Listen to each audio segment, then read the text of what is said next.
Dan skor Antutu dapat 1 juta. Genshin Impact rata 60 FPS. Waduh, benda macam apa ini?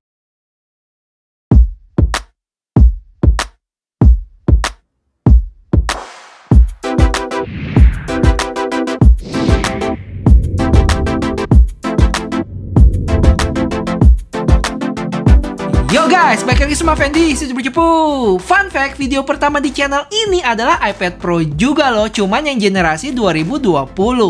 Wah, nggak berasa udah kelewat 1 generasi aja ya. Jadi, apa yang baru di iPad Pro 2021 ini?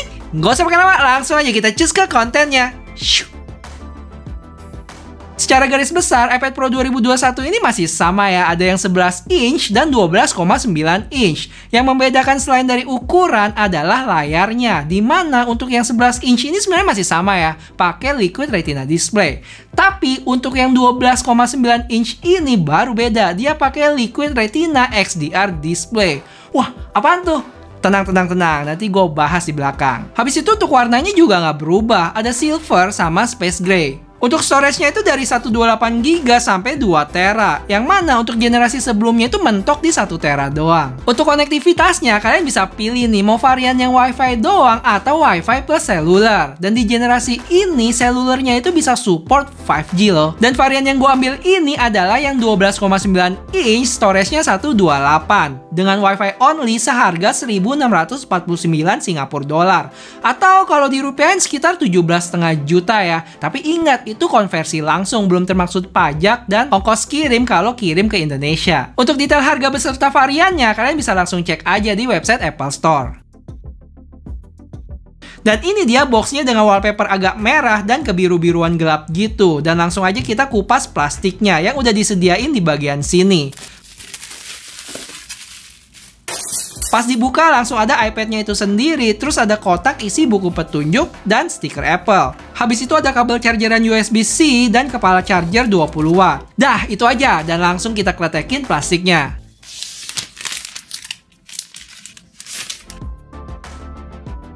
Impresi gue pegang iPad ini dari sisi feel dan desain sebenarnya sama aja ya kayak generasi sebelumnya. Cuma memang di versi yang baru ini dia lebih tebal 0,5 mm dan lebih berat 41 gram. Selebihnya sama aja ya, di bagian bawah ada 2 speaker sama port USB-C yang udah support Thunderbolt atau USB 4 yang mana maksimum speednya itu sampai 40 gigabit per second loh. 4 kali lebih cepat dari sebelumnya. Terus di atas ada 2 speaker lagi, 2 mic, dan 1 tombol power. Sebelah kanan ada volume button dan magnetic connector buat tempelin Apple Pencil. Sebelah kiri ada 1 mic. Kamera depannya juga masih di samping kalau posisi iPad-nya landscape. Yang mana kalau buat video call itu agak sedikit mengganggu sih. Buat menghemat waktu kalian, gue nggak bakal sebutin semua spesifikasinya ya, cuman spek yang penting dan bedanya aja dari versi sebelumnya. Kita mulai dari prosesornya, yang mana dia pakai chip M1 buatan Apple. Buat kalian yang masih tersesat nih, wah apaan tuh chipset M1? Kalian bisa cek di 2 video gue ini ya. Di situ gue jelasin kenapa si M1 ini spesial dan gue kasih tahu plus minusnya apa di sana. Karena chipset ini juga dipakai oleh MacBook dan iMac terbaru. Habis itu chipset ini juga punya 8 core CPU, 8 core GPU, dan 16 core Neural Engine. Untuk RAM dia ada yang 16GB untuk varian 1 dan 2TB, sisanya 8GB. Seberapa sakti chipset ini? Langsung aja gue suguhin skor Geekbench 5, sekalian gue bandingin sama iPad versi sebelumnya yang 2020 dengan A12Z. Bonus buat kalian, ini dia skor Antutu iPad Pro M1 1 juta plus oi.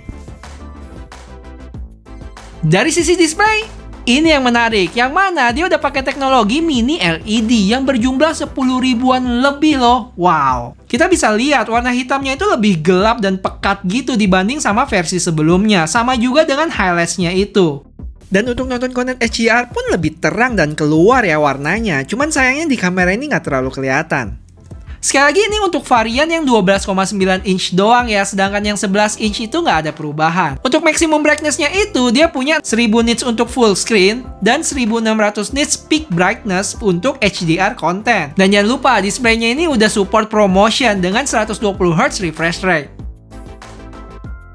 Untuk kamera belakangnya masih sama, ada 12 megapiksel wide dan 10 megapiksel ultra wide. Oh ya, sama LiDAR-nya juga. Cuma untuk kamera depannya nih ada peningkatan, di mana dia pakai 12 megapiksel ultra wide loh dengan sudut pandang 122 derajat. Di mana sebelumnya itu cuma 7 megapiksel wide dengan jarak pandang 75 derajat. Dan makasih buat chipset M1, sekarang dia udah support Smart HDR 3 untuk foto. Sedangkan yang sebelumnya itu cuma Smart HDR aja. Terakhir ada fitur center stage yang gue bakal bahas habis ini.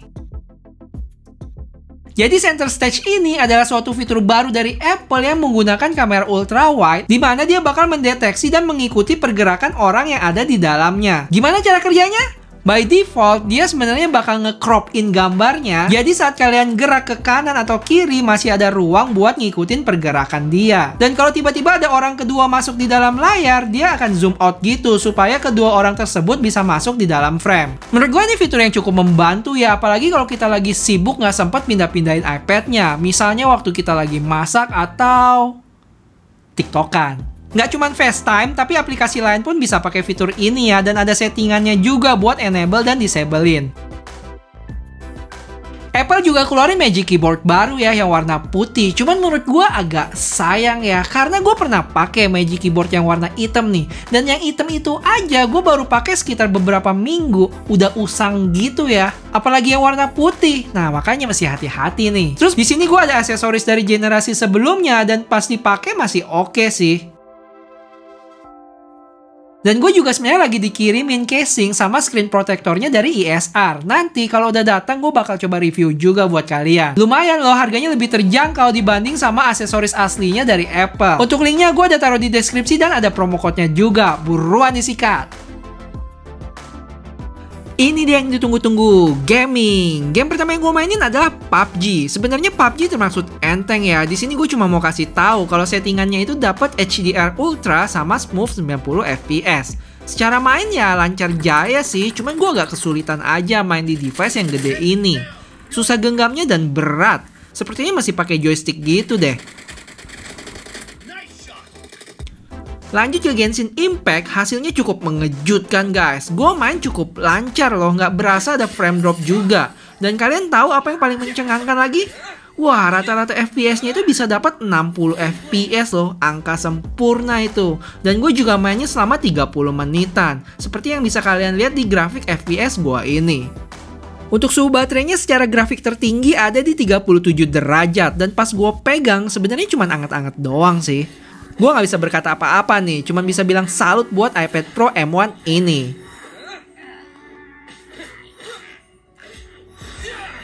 Terakhir sebagai pendinginan, gue main Mobile Legends dan dapat settingan Ultra. Pengalaman mainnya lancar lah ya.